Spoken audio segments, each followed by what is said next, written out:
Yo creo que la colectividad armenia del Uruguay, los armenios todos, estaremos siempre muy agradecidos. En primer lugar, por haber sido el primer país que reconoció el genocidio y ahora también por esto que estamos viviendo hoy, por esta votación que estoy segura que va a ser unánime de recordación de uno de los peores crímenes de la humanidad. La humanidad ha seguido teniendo crímenes, está Ruanda, está el Yemen, pero nosotros podríamos volver a abril de 1915, cuando los armenios fueron efectivamente asesinados a sangre fría, fueron deportados en caravanas a los desiertos del norte de Siria, ahí fueron mis abuelos paternos y uno de mis tíos, para muchísimos de ellos morir de hambre, de enfermedades. Podríamos, como lo hacemos siempre alrededor del 24 de abril, con mucho dolor, recordar cómo el pueblo armenio fue eliminado prácticamente y expulsado de las tierras que habían sido su patria durante 3000 años. Y quiero decir que eso continúa con los mismos actores. Hace 2 años, 120.000 armenios de Artsaj, del Nagorno-Karabaj, fueron expulsados y hoy están todos viviendo en Armenia, por suerte, después de sufrir un bloqueo increíble.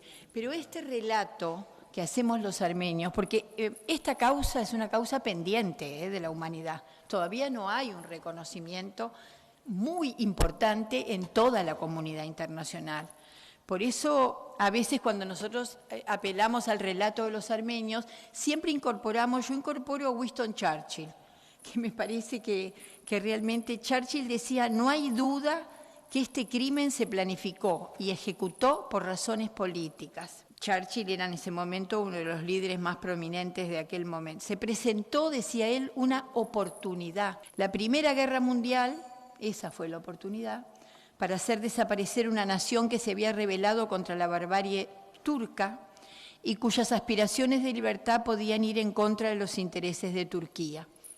En el trasfondo también están los musulmanes, el cristianismo. Yo siempre digo, Armenia es un milagro en el mundo, es un enclave cristiano rodeado de un mundo musulmán. Y creo que también en ese momento, finalizada la Primera Guerra Mundial, el primer ministro del nuevo gobierno turco de la época, Damad Ferid Pasha, señaló, abro comillas, durante toda la guerra el mundo se conmovió por las matanzas cometidas contra los armenios por los turcos. Lejos de mi intención ocultarlas, pero tienen una gran virtud, la de atemorizar para siempre la conciencia humana. Imagínense este mensaje. Eso sirvió porque Hitler lo utilizó. Hitler, cuando empezó la guerra, decía, ¿quién se acuerda hoy de los armenios? Fue una bandera, fue un estandarte. Pero si algo faltaba, y yo lo busqué porque no lo encontraba, fue la llevada de este tema al Tribunal Russell, al Tribunal Permanente de los Pueblos. El senador italiano Lelio Basso y muchas personalidades de una solvencia moral e intelectual muy grande en el mundo estuvieron.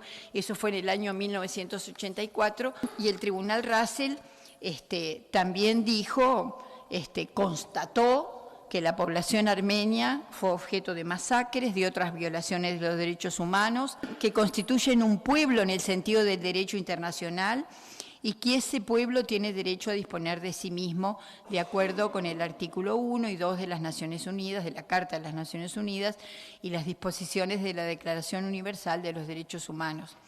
Por eso la búsqueda de la verdad es imprescindible, porque un genocidio de estas características, honrando las mejores tradiciones políticas del Uruguay, dice que todo el espectro político coincidió en llamar el 24 de abril Día de la Recordación de los Mártires.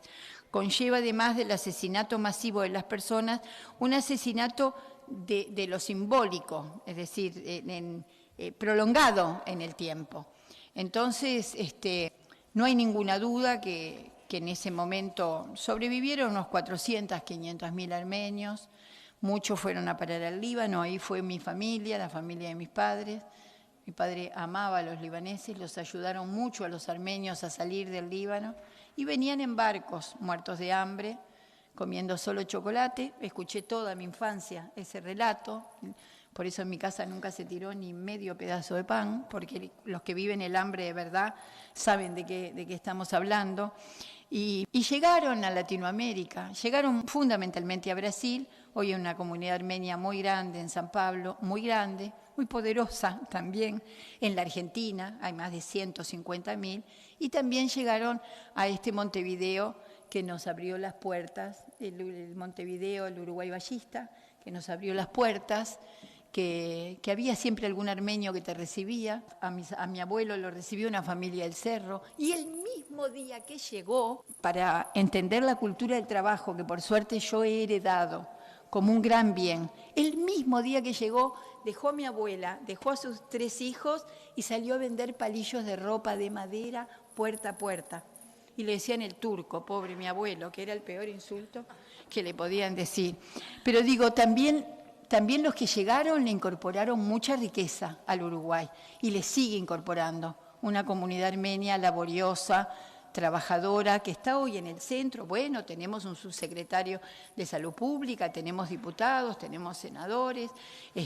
Creo que en ese sentido es una comunidad que le ha aportado mucho al Uruguay, así que una vez más, creo que no me extralimito, en nombre de toda la comunidad, agradezco este reconocimiento y esta recordación del genocidio armenio y espero que nos permita en próximos años poder hacer uso de la cadena, poder expresar, poder comunicarnos más profundamente con la sociedad uruguaya, porque, aunque parezca mentira, todavía hay una porción de la sociedad que no tiene muy claro esos episodios vividos a principios del siglo XX. Muchas gracias al Senado de la República, a los que firmaron esta propuesta y bueno, y me felicito a mí misma de poder vivir este momento. Gracias, Presidente.